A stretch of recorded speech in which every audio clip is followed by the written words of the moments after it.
A very warm good morning to all my dear students. I welcome you all once again here in your English class. Today, my dear students, we are going to read chapter number 4 named as A Truly Beautiful Mind. In this chapter, from your textbook behind, we are going to read a story of a very genius scientist, Albert Einstein. So before you read, let us start. Who do you think of when you hear the word genius? Who is a genius? What qualities do you think a genius has? We shall now read about a young German civil servant who took the world by storm about 100 years ago. In the summer of 1905, the 26-year-old published in quick succession 4 groundbreaking papers about light, the motion of particles, the electrodynamics of moving bodies and energies. His work took up only a few pages in scientific journal, but changed forever an understanding of the space, time and the entire cosmos, and transformed the name Einstein into the synonym for genius. 50 years after his death, Albert Einstein's genius still reigns. अब यहाँ पे बेटा आपको बताया जा रहा है कि क्या आपके दिमाग में कभी जीनियस वर्ड आता है। अगर आपके दिमाग में कभी कोई जीनियस वर्ड आता है तो वो कौन सी पहला ख्याल है या क्वालिटी है या इंसान की इमेज है जो आपके दिमाग में उभर कर आती है। तो आइए हम बात करते हैं ऐसे ही एक यंग जर्मन सिविल सर्वेंट के बारे में जिसने आज से 100 साल पहले इस दुनिया में एक तरह का तूफान हिला के मचा दिया जब उन्होंने अपने लगातार 4 पेपर साइंटिफिक पेपर 26 साल की उम्र में उन्होंने क्या करे पब्लिश करे, जिनमें से एक पेपर उन्होंने लिखा था लाइट के बारे में, एक द मोशन ऑफ पार्टिकल के बारे में, एक the electrodynamics of moving bodies and energy particles के बारे में। इन चारों पार्टिकल्स थ्योरी ने, इन चारों के चारों लाइट थ्योरीज़ ने, इन चारों के चारों पेपर इन्वेंशन ने पूरी दुनिया को एक तरह से हिला के ही रख दिया, क्योंकि उनकी खोज मानव इतिहास में अपने आप में एक बहुत बड़ी खोज थी। जब ये चारों के चारों पेपर्स जो है वो पब्लिश किए गए तो स्पेस, टाइम और एंटायर कॉस्मोस के बारे में जो लोगों की लॉजिक हुआ करती थी, उनके रिसर्च और उनके रीजंस हुआ करते थे, वो सब के सब बिल्कुल बदल गए और लोग आइंस्टीन के नाम का लोहा मानने लगे और आइंस्टीन का नाम जीनियस शब्द का पर्यायवाची बन गया, यानी कि उसका सिनोनिम बन गया। इस वजह से आज भी 50 से 70 साल के बाद भी, उनकी मृत्यु के 50 से 70 साल के बाद भी लोग अल्बर्ट आइंस्टीन को केवल और केवल उनके नाम और उनके जीनियसनेस के कारण जानते हैं, यानी कि उनकी विद्वानता के कारण उनको जानते हैं। Let us begin with the chapter. Albert Einstein was born on 14 March 1879 in the German city of Ulm without any indication that he was destined for greatness. On the contrary, his mother thought Albert was a freak. To her, his head seemed too much too large. At the age of 2.5, Einstein still wasn't talking. When he finally did learn to speak, he uttered every twice. Einstein didn't know what to do with the other children, and his playmates called him Brother Boring. So the youngster played by himself much of the time. He especially loved mechanical toys. Looking at the newborn sister Maza, he is said to have said, "Fine, but where are her wheels?" Otto Neugebauer, the historian ancient mathematics, told a story about the boy Einstein that he characterizes as a legend, but seems fairly authentic as he was late talker. His parents were worried. At last, at the supper table one night, he broke his silence to say, "The soup is too hot."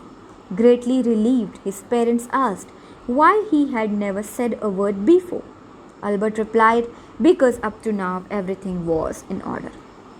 तो बच्चों 14 मार्च 1879 को German city में alum नाम की एक city में Germany में Albert Einstein का जन्म हुआ।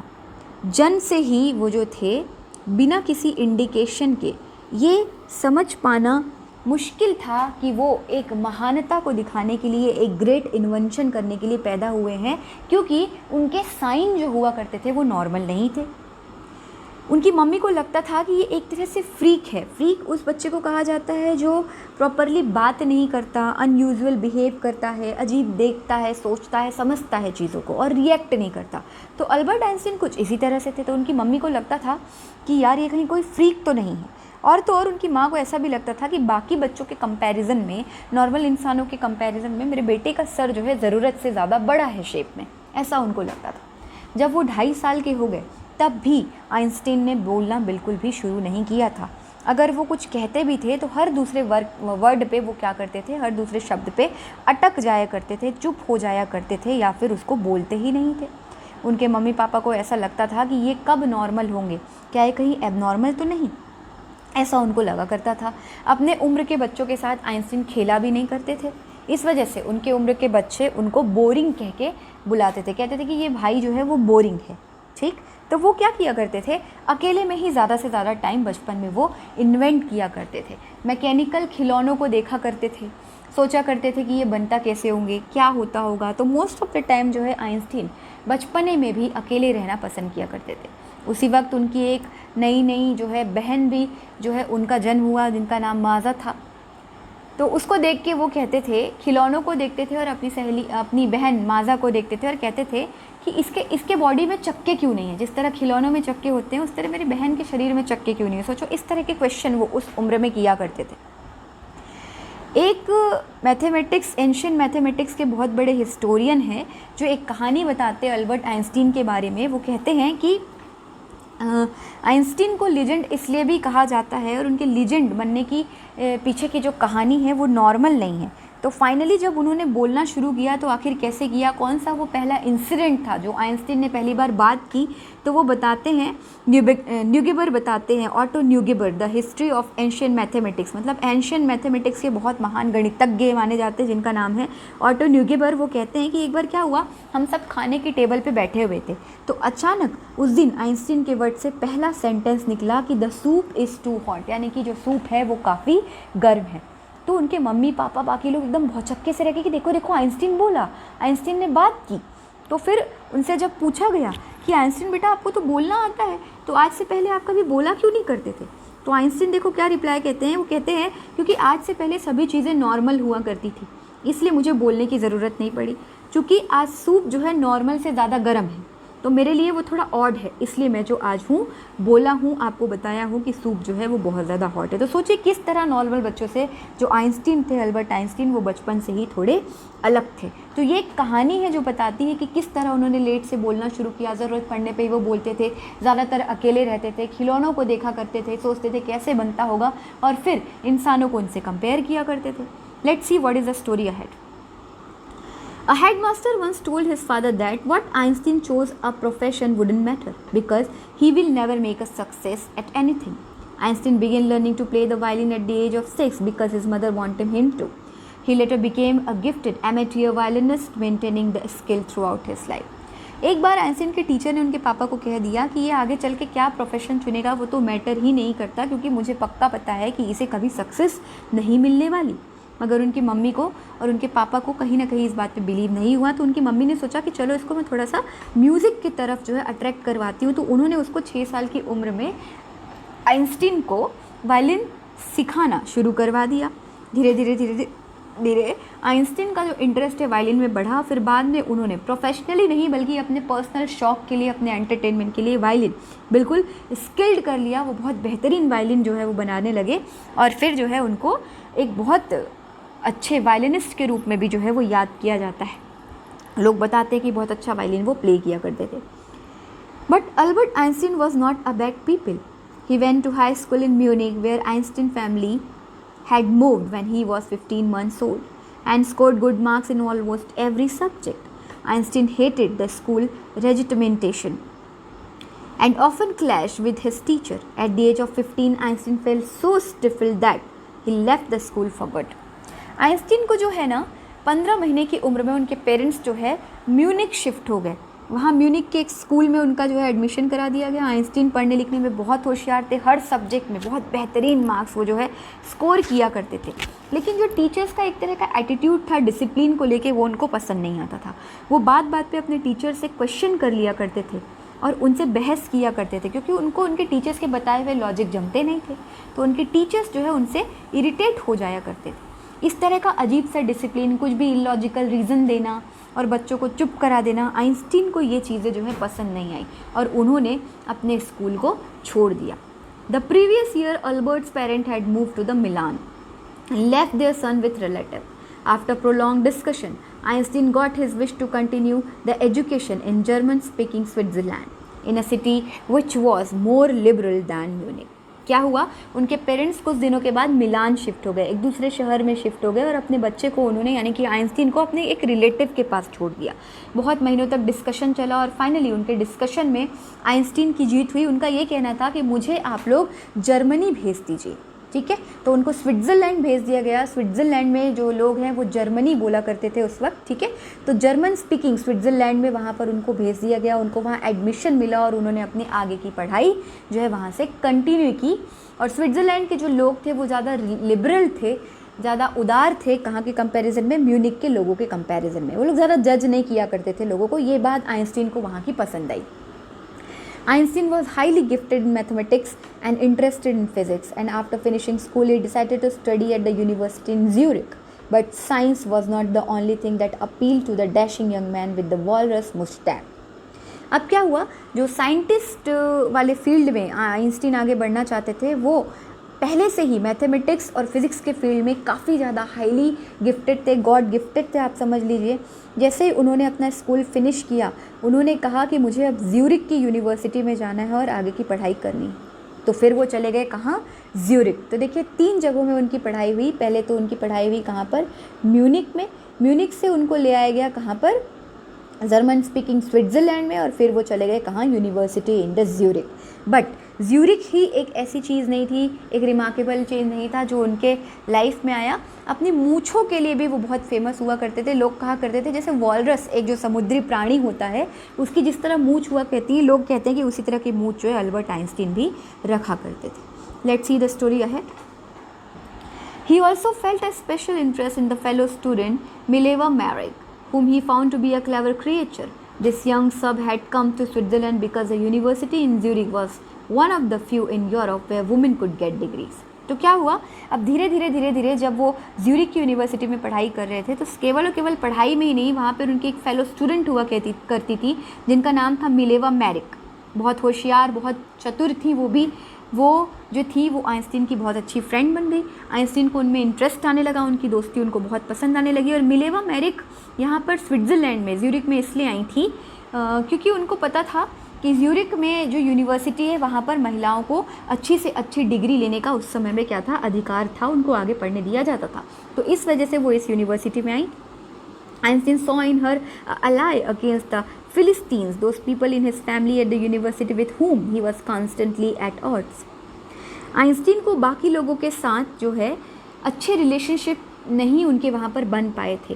तो उन सारे लोगों के बीच में उनको मिलेवा मैरिक ही एक ऐसी लगी जिनके साथ उनको लगता था कि मैं कंफर्टेबल हूँ. The couple felt in love. Letters survive in which they put their affection into words mixing science and tenderness, wrote Einstein. How happy and proud I shall be when we both have brought our work to relative victorious conclusion. वो एक दूसरे के प्यार में आ गए और उनको एक दूसरे से प्यार हो गया, अफेक्शन हो गया. अपने अफेक्शन को वो लोग चिट्ठियों में लिखा करते थे, लेकिन उनकी चिट्ठी भी जो थी वो साइंस को रिलेट करके लिखी जाती थी. तो एक दिन आइंस्टीन ने लिखा कि कितना खुश होगा वो दिन जब मैं और तुम दोनों एक साथ होंगे और एक साथ साइंस की दुनिया में हम आगे बढ़ेंगे और हमारे रिलेटिविटी थ्योरी को, हमारे काम को पूरी दुनिया हमारे जीत के रूप में जानेगी. इन 1900, at the age of 21, Albert Einstein was a university graduate and unemployed. He worked as a teaching assistant, gave private lessons, and finally secured a job in 1902 as a technical expert in the patent office in Bern. While he was supposed to be assessing other people's invention, Einstein was actually developing his own ideas in secret. He is said to have jokingly called his desk drawer at the work Bureau of Theoretical Physics. अब क्या हुआ, 1900 में 21 साल की उम्र में Albert Einstein की पढ़ाई पूरी हो गई. वो ग्रेजुएट हो गए, लेकिन उनके पास अभी नौकरी नहीं थी. तो शुरू में उन्होंने टीचिंग असिस्टेंट की तरह जॉब की, वो लोगों को प्राइवेट लेसन दिया करते थे. लेकिन 1902 में उनको एक टेक्निकल एक्सपर्ट की जॉब मिल गई बर्न में उनको एक जॉब मिल गई पेटेंट ऑफिस में। तो उनको वहाँ पे क्या करना पड़ता था, और लोगों की रिसर्च को पढ़ना पड़ता था, उसको एनालाइज करना पड़ता था, और फिर उसको वो पेटेंट करने का काम जो है वो किया करते थे। लेकिन इसके अलावा साइड ही साइड चुपके से वो अपने इन्वेंशंस को, अपने आविष्कारों को किया करते थे। इसकी वजह से लोग जो है उनको क्या करते थे, desk drawer at the work, bureau of theoretical physics के बारे में वो जो है रिसर्च किया करते थे। तो लोग उनको डेस्क ड्रॉवर भी कहते थे मजाक मजाक में, कि ये चोरी छुप के जो है अपना रिसर्च करता है करके, ऐसा लोगों का कहना था। One of the famous papers in 1905 was Einstein's special theory of relativity. 1905 में उन्होंने एक पेपर पब्लिश किया, उसका टॉपिक था स्पेशल थ्योरी ऑफ रिलेटिविटी, जिसमें उन्होंने बताया कि time and distance are not absolute, ये दोनों जो है एब्सोल्यूट नहीं होते हैं, टाइम और डिस्टेंस।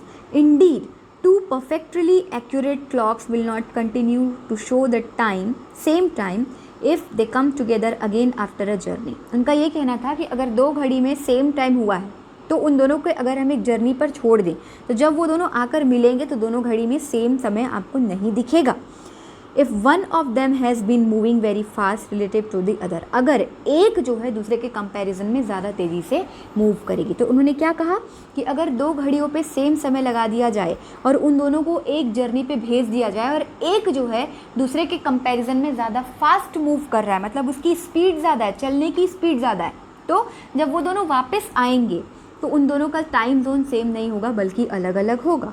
ऐसा उन्होंने अपने थ्योरी ऑफ रिलेटिविटी में बताया। अब इस थ्योरी ऑफ रिलेटिविटी को ही अभी तक की सबसे बड़ी जो है खोज माना गया, और इसी थ्योरी को हम जानते हैं E that is equal to mc square की थ्योरी के नाम से, जहाँ से E स्टैंड करता है एनर्जी के लिए, m स्टैंड करता है मास के लिए, और c स्क्वायर का c जो है वो स्पीड ऑफ लाइट के लिए in a vacuum, speed of light in a vacuum के लिए डिनोट किया जाता है। थ्योरी ऑफ रिलेटिविटी को अगर सिंपली आइंस्टीन समझाते हैं तो वो ये कहते हैं कि अगर आप अपनी किसी गर्लफ्रेंड के साथ या किसी एक अच्छी लड़की के साथ 2 मिनट के लिए बैठ जाएं तो आपको ऐसा लगेगा कि जैसे 2 घंटे बीत गए। लेकिन वही अगर आपको मैं किसी गर्म तवे पर बैठा दूं तो 2 मिनट भी आपको 2 घंटे के समान लगेंगे। तो इस तरह इस एग्जाम्पल को दे के बताते हैं कि यही है थ्योरी ऑफ रिलेटिविटी।